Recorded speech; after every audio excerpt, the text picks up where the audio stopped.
Alors, comment réussir la taille d'hiver de la vigne? Alors, vous avez un rameau qui est de l'année précédente, hein, ce rameau qu'on va appeler grand A ici, et qui s'est développé sur une certaine longueur qui n'est pas très importante de connaître. Donc là, vous avez ici la charpentière, hein, c'est-à-dire le support de ce rameau, hein, le pied de vigne si vous voulez, et vous taillez à ce moment-là, si c'est un chasselas, en général on taille à deux yeux, s'il s'agit du muscat c'est plutôt trois yeux, etc., etc. Bon, là, à deux yeux, alors là, vous voyez, on a fait la taille en A au-dessus du deuxième œil. En fait, c'est pas tout à fait ce qu'il faut faire. Il faut tailler plutôt à cet endroit-là, hein, et non pas à cet endroit-là. Pourquoi? Parce que la vigne étant un bois creux, si vous taillez là, vous risquez de voir disparaître ce bourgeon-là. Donc, il faut tailler ici, hein. Ça, c'est très important. Alors, vous voyez, ce rameau que vous avez taillé, dans la deuxième étape, au printemps et en été, il va se développer de cette manière-là. Donc vous aurez ici, sur le rameau le plus près, c'est-à-dire ce qu'on appelle le rameau de renouvellement, à peu près une grappe de raisin, et sur le rameau le plus éloigné, environ 2 grappes de raisin. Hein, donc on peut dire en moyenne 3 grappes de raisin par rameau fructifère. Hein, voilà, il n'y a pas de souci. Alors, l'hiver suivant, eh bien, il vous suffit à nouveau l'hiver suivant donc de tailler à deux yeux. Alors vous supprimez le rameau fructifère comme je l'ai vu tout à l'heure en A et vous taillez à deux yeux, c'est-à-dire sous le troisième, le deuxième rameau qui est le rameau de remplacement.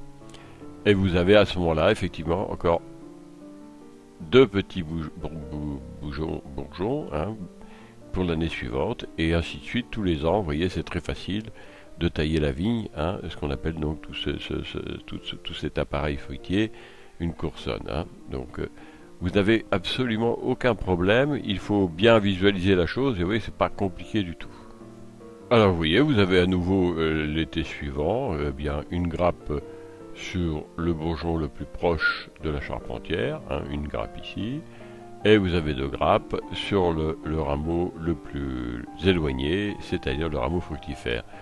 L'hiver suivant, vous coupez en A et vous coupez ici pour avoir à nouveau deux bourgeons. Et puis voilà, tous les ans, ce schéma se reproduit. Voilà, c'est aussi simple que cela pour la taille de la fructifère de la vigne. Alors, un rameau à tailler au deuxième œil, 1, 2, 3, donc sous le troisième. Un autre rameau, 1, 2, 3, sous le troisième. Alors là, on enlève le rameau fructifère et on taille 1, 2, 3, un peu au-dessus du troisième là par contre. Alors le rameau fructifère qu'on enlève et on taille à deux yeux. Le dernier exemple, on enlève encore le rameau fructifère et le rameau restant, on le taille à deux yeux. Alors on compte, donc allez, 1, 2, 3, sous le troisième. Voilà. Et bien voilà, je vous souhaite donc une bonne taille d'hiver de la vigne et je vous dis à bientôt, au revoir.